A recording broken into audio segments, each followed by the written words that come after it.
दोस्तों स्वागत है एक बार फिर आप सभी का आपके अपने यूट्यूब चैनल PS क्लासेस पर। तो दोस्तों आज के इस वीडियो लेक्चर में हम पढ़ेंगे कि गोलीय दर्पणों की सहायता से वस्तु के प्रतिबिंब किस प्रकार बनते हैं।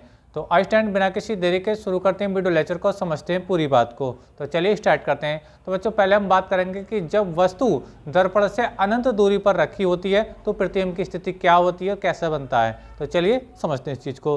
तो देख स्टैंड जैसे कि स्क्रीन पर देख पा रहे होंगे आप, मैंने यहाँ पे एक अवतल दर्पण ले रखा है, ठीक है। और जो वस्तु रखी है बच्चों इस दर्पण से अनंत दूरी पर रखी है, ये इनफाइनाइट का चिन्ह है। और ये जो वस्तु है ए बी इस दर्पण से कितनी दूर रखी है बच्चों, अनंत दूरी पर रखी है, ठीक है, यानी अनंत पर रखी है, ठीक है। अच्छा बच्चों एक बात आपको पता होना चाहिए कि जब वस्तु अनंत पर होती है तो वो उस वस्तु से जो आने वाली किरणें होती हैं वो एक दो अपने आप के क्या होती हैं, पैरेलल होती हैं, यानी दोनों किरणें आपस में क्या आती हैं, पैरेलल आती हैं। तो स्क्रीन पर आप देख पा रहे होंगे एक किरण बच्चों ये आ रही है, दूसरी किरण बच्चों ये आ रही है, और वस्तु का अनंत पर रखी है, ठीक है ना। तो उसी से दोनों किरण आ रही है, दोनों एक दूसरे की आ रही है बच्चों, पैरेलल आ रही है, ठीक है। अच्छा अब इन किरणों की हेल्प से इस वस्तु का इमेज कैसा बनता है उसको समझते हैं। तो देखिए स्टैंड जैसे कि हम लोग जानते हैं ये जो पहली वाली किरण है ये मुख्य फोकस से होकर के पास हो रही है, और हम लोग जानते हैं बच्चों जो किरण मुख्य फोकस से पास होती है वो परावर्तन के पश्चात मुख्य अक्ष के समांतर हो जाती है। तो ये क्या देखिए मुख्य अक्ष है, ठीक है, और इसके समांतर हो रही है। अच्छा जो दूसरी किरण है बच्चों वो वक्रता केंद्र से होकर के आ रही है, ठीक है, और जो किरण बच्चों वक्रता केंद्र से होकर के आती है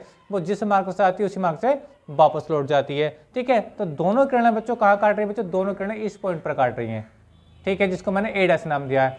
अच्छा इसी ए डैश पॉइंट से बच्चों अगर मैं एक परपेंडिकुलर लाइन ऊपर की ओर खींच दूं, ठीक है, तो ये जो ए डैश बी डैश आप देख पा रहे हैं बच्चों, ये जो ए डैश बी डैश है, ठीक है, ये जो प्रतिबिंब बच्चों इस वस्तु ए बी का प्रतिबिंब है। और प्रतिबिंब देखो आप देख पा रहे हो स्टैंड यहाँ पे जो ए सिरा है ऊपर है, इसमें जो ए है वो नीचे है, यानी प्रतिबिंब कैसा उल्टा बना है, ठीक है। और जो किरणें बच्चों देखो परावर्तित होने के बाद वास्तव में मिल रही हैं, तो ये क्या है, एक वास्तविक प्रतिबिंब है, यानी प्रतिबिंब वास्तविक है और उल्टा है। अच्छा स्थिति कहाँ बना है, तो बच्चों ये जो प्रतिबिंब बना देखो ठीक क्या बना बच्चों, फोकस पर बना है, कहाँ बना बच्चों, ठीक फोकस तल में बना है या मुख्य फोकस पर बना है। तो याद रखें जब वस्तु बच्चों अनंत पर स्थित होती है, ठीक है, तो उसका जो प्रतिबिंब बनता है वास्तविक बनता है, उल्टा बनता है और मुख्य फोकस पर बनता है, ठीक है। साइज क्या होता है बच्चों, साइज बच्चों होता है वस्तु से छोटा। देखिए वस्तु देखो इतनी बड़ी है और इसका जो इमेज है वो बहुत छोटा है। समझ में आ रही है आप लोग को मेरी बात। तो याद रखें चीज़ को बच्चों, जब वस्तु अनंत पर स्थित होती है तो प्रतिबिंब वास्तविक बनता है, उल्टा बनता है, वस्तु से छोटा बनता है, और बनता कहाँ बच्चों, मुख्य फोकस पर बनता है, ठीक है। अच्छा अब बच्चों हम दूसरे केस में क्या पढ़ेंगे, अब वस्तु को बच्चों अनंत से कहाँ लेकर के आएंगे, अनंत से लेकर के आएंगे बच्चों हम अनंत और वक्रता केंद्र के बीच में। अब जो वस्तु रखी है बच्चों देखो ये अनंत है जहाँ पहले वस्तु थी, और ठीक है, तो अनंत तो उधर रह गया, और ये है इसका वक्रता केंद्र यानी सेंटर ऑफ कार्वेचर, ठीक है। अब ये अनंत और वक्रता केंद्र के बीच में वस्तु रखी है, ठीक है। तो इस कंडीशन में इमेज कैसा बनता है उसको समझते हैं। तो देखिए मैंने हेडिंग वही लगाया, जब वस्तु अनंत व वक्रता केंद्र के बीच स्थित होती है, ठीक है, यह है। तो देखिए ये ए बी क्या बच्चों, देखिए यहाँ पर डैश नहीं है, देखिए ए बी कोई वस्तु है, ठीक है। और देखिए हम जानते थे कि एक किरण जो आ रही है ये मुख्य अक्ष के पैरेलल आ रही है, यानी ये क्या देखो मुख्य अक्ष है, ठीक है, यानी जो ध्रुव और सी को जो मिलाने वाली रेखा होती है ये इसकी मुख्य अक्ष होती है। तो मुख्य अक्ष पर जो वस्तु रखी है ए बी वो कहाँ रखी है, अनंत और वक्रता केंद्र के बीच में कहीं रखी है, ठीक है। अब ये जो किरण आ रही है देखो मुख्य अक्ष के समांतर आ रही है, ठीक है, जैसे इसमें आई थी, ठीक है, नहीं माफी इसमें नहीं आ रही है। तो देखिए ये जो किरण आ रही है देखो मुख्य अक्ष के समांतर आ रही है, और परावर्तन पथ कहाँ से होकर जाएगी बच्चों, ये मुख्य फोकस एफ से होकर गुजरेगी, क्योंकि हम लोग जानते हैं बच्चों जो किरण मुख्य फोकस एफ से होकर के पास होती है वो परावर्तन के पश्चात मुख्य अक्ष से समांतर हो जाती है। जैसे देखिए ये वाली किरण आ रही थी मुख्य अक्ष के मुख्य फोकस से होकर गुजर रही थी, ठीक है, और इसके परावर्तन के बाद इसके समांतर हो रही थी, ठीक है। लेकिन यहाँ पे क्या देखो इसका जैसे उल्टा सीन क्या है, ये मुख्य अक्ष के समांतर आ रही है और ये टकरा करके इसके मुख्य फोकस एफ से होकर के पास हो रही है। अच्छा दूसरी किरण जो देखिए, दूसरी किरण देखिए वो क्या आ रही है जो बच्चों ये वक्रता केंद्र से आ रही है, ठीक है, और ये टकराने के बाद बच्चों इसी मार्ग से ये वापस लौट रही है, क्योंकि मैंने आपको बताया बच्चों जो किरण वक्रता केंद्र से होकर के जाती है वो परावर्तन के बाद उसी मार्ग से वापस लौटती है, ठीक है। तो ये दोनों परावर्तित किरण, एक ये वाली किरण और एक जो परावर्तित होकर इसी मार्ग से जा रही है, तो एक दूसरे को कहाँ काटे बच्चों, यहाँ पर काट रही है, ठीक है। तो ये जो बच्चों आप देख पा रहे हैं स्क्रीन पर, ये जो ए डैश बी डैश होगा बच्चों इस वस्तु का होगा प्रतिबिंब होगा, ये बी डैश है, क्या बच्चों ये माफ कीजिएगा, ये ए डैश, क्या बच्चों ए डैश। चलिए मैं देखिए इसको दोबारा लिखता हूँ इस चीज़ को, देखिए क्या बच्चों ये ए डैश होगा, ठीक है।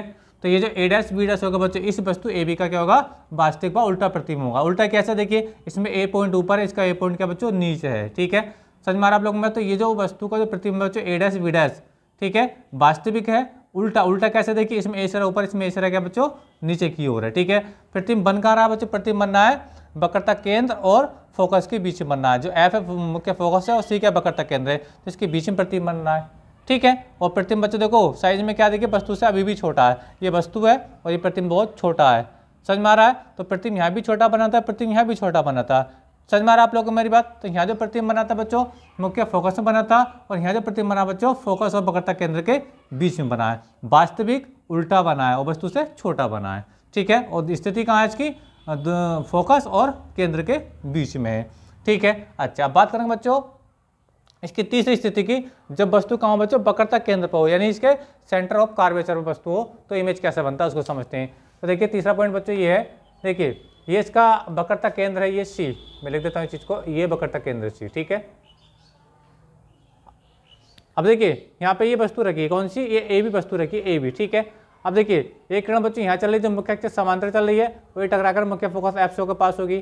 ठीक है, और दूसरी जो किरण बच्चों वो मुख्य फोकस एफ के गुजर रही है, वो उसके समांतर हो जाती है, क्योंकि बच्चों हम लोग जानते हैं जो किरण मुख्य अक्ष के समांतर आती है वो फोकस से होकर के पास होती है, और जो मुख्य फोकस एफ से होकर गुजरती है वो परावर्तन के पश्चात मुख्य अक्ष के समांतर हो जाती है। तो दोनों किरणें कहाँ काट रही हैं बच्चों, यहाँ पर काट रही हैं। ठीक है, तो बच्चों यहाँ पर जब काटेंगे तो यहाँ से जो एक लंब हम ये खींचेंगे ऊपर की ओर को। ठीक है, तो ये जो ए डैश बी डैश आप देख पा रहे होंगे, ए डैश बी डैश।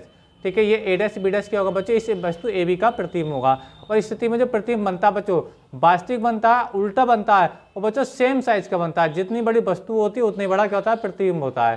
ठीक है, यानी ये वस्तु थी और ये इसका प्रतिबिंब, जस्ट इसके नीचे यानी वक्रता केंद्र पर ही प्रतिबिंब बन रहा है। ठीक है, और इस स्थिति में जो होता है बच्चों प्रतिबिंब और वस्तु क्या होते हैं बच्चों, सेम साइज के होते हैं। ठीक है, समझ में आ रहा आप लोगों को मेरी बात? अच्छा अब बात करेंगे बच्चों हम, जब वस्तु सी व एफ यानी वक्रता केंद्र और मुख्य फोकस के बीच में हो, ये वक्रता केंद्र। ठीक है, और ये क्या, हाँ यहाँ पे समझेंगे, देखिए ये वक्रता केंद्र है और ये मुख्य फोकस है, इनके बीच में अगर वस्तु हो, देखिए यहाँ पे जो वस्तु रखी है ए बी। ठीक है, ये वस्तु है और ये किसके बीच में, वक्रता केंद्र के और मुख्य फोकस के बीच में। ठीक है, यहाँ से इमेज कैसा बनेगा, चलिए देखिए एक किरण बच्चों यहाँ पर आ रही है। ठीक है, टकरा कर यानी मुख्य अक्ष के समांतर चल रही है, और समांतर चलने वाली जो किरण होती है बच्चों वो कहाँ जाती है, वो मुख्य फोकस एफ से होकर गुजरती है। ठीक है, यहाँ एफ से पास हो रही है, और जो दूसरी किरण बच्चों देखो ये मुख्य फोकस एफ से होकर पास हो रही है, तो ये परावर्तन के पश्चात मुख्य अक्ष के समांतर हो रही है। तो दोनों किरणें कहाँ काट रही है बच्चों, यहाँ पर काट रही हैं। तो बच्चों ये जो अगर मैं यहाँ से लंब अगर खींचूं इस पर काटते हैं, तो ये जो ए डैश बी डैश होगा इसी वस्तु ए बी का वास्तविक उल्टा प्रतिबिंब होगा। उल्टा क्यों, क्योंकि देखो इसमें ए सिरा ऊपर है, इसमें ए सिरा नीचे है। ठीक है, समझ में आ रहा है? तो यानी जब वस्तु सी और एफ यानी वक्रता केंद्र और मुख्य फोकस के बीच में होती है, ठीक है, तो प्रतिबिंब वास्तविक बनता उल्टा बनता है। ठीक है, और बनता कहाँ है बच्चों, वो बनेगा कैसा बनेगा, देखिए वास्तविक उल्टा बनेगा। ठीक है, और किस वस्तु की ओर बनेगा, देखो वस्तु भी यही है और प्रतिबिंब इधर ही है। समझ में आ रहा है? वैसे तो सभी प्रतिबिंब वस्तु के इधर ही बन रहे हैं, जिधर वस्तु उधर ही प्रतिबिंब बन रहे हैं। ठीक है, अच्छा तो ये भी याद रखेंगे कि जब वस्तु सी व एफ के बीच में होती है तो प्रतिबिंब कैसा वास्तविक बनता उल्टा बनता है। ठीक है, वास्तविक और उल्टा, और याद रखेंगे वस्तु से बड़ा बनता है। ये जो प्रतिबिंब है बच्चों इस केस में ये वस्तु से बड़ा प्रतिबिंब है। ठीक है, ये बड़ा प्रतिबिंब है, इसमें सेम साइज का, इन दोनों साइजों में क्या था बच्चा, छोटा छोटा प्रतिबिंब था वस्तु के साइज से। इस केस में क्या था, वस्तु बड़ी थी प्रतिबिंब छोटा था। इस केस में क्या प्रतिबिंब वस्तु दोनों बराबर है, इस केस में प्रतिबिंब बड़ा है।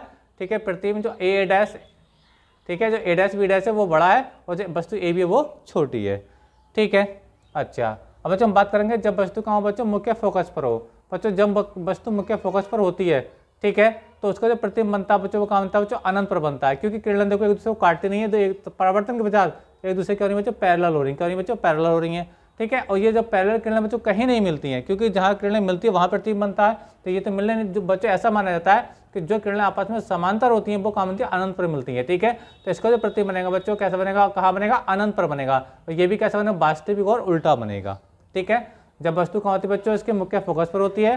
ठीक है, तो प्रतिबिंब का बनता है बच्चों अनंत पर बनता है, वास्तविक और उल्टा बनता है, और वस्तु से बड़ा बनता है। ठीक है, समझ में आ रहा है? इन दो केसों में क्या होता है बच्चों, प्रतिबिंब जो होता है वस्तु से छोटा होता है, इसमें वस्तु के बराबर प्रतिबिंब होता है, इसमें वस्तु से बड़ा प्रतिबिंब होता है, इसमें वस्तु से बड़ा प्रतिबिंब होता है, लेकिन ये बच्चों अनंत पर मिलता है। कहाँ बनता है बच्चों, अनंत पर बनता है, क्योंकि किरणें जल में ही कहीं मिलती नहीं है। ठीक है, अच्छा अब देखिए बच्चों जो किरणें समांतर होती हैं उनको ऐसा माना जाता है साइंस में कि वो किरणें कहाँ मिलती है, वो किरणें अनंत पर मिलती हैं, तो इसका प्रतिबिंब कहाँ बनेगा, जो अनंत पर बनेगा, ए डैश बी डैश। ठीक है, सब आ रही है? इसका लास्ट केस क्या है बच्चों, जब वस्तु कहाँ बच्चों, एफ व पी के बीच में हो, यानी मुख्य फोकस एफ, मान लो ये इसका ध्रुव है, ये पी है, और ये मुख्य फोकस एफ, इनके बीच में अगर बच्चों वस्तु होती है, ठीक है। तो प्रतिबिंब कहाँ बनता है, देखो प्रतिबिंब बनता है बच्चों दर्पण के दूसरी ओर, दर्पण के दूसरी ओर, क्योंकि ये समांतर किरणें नहीं है, ये किरणें फैल गई हैं, ये किरणें कोई बच्चों फैल गई हैं, ठीक है। ये किरणें कहीं नहीं मिलेंगी, अनंत पर भी नहीं मिलेंगी।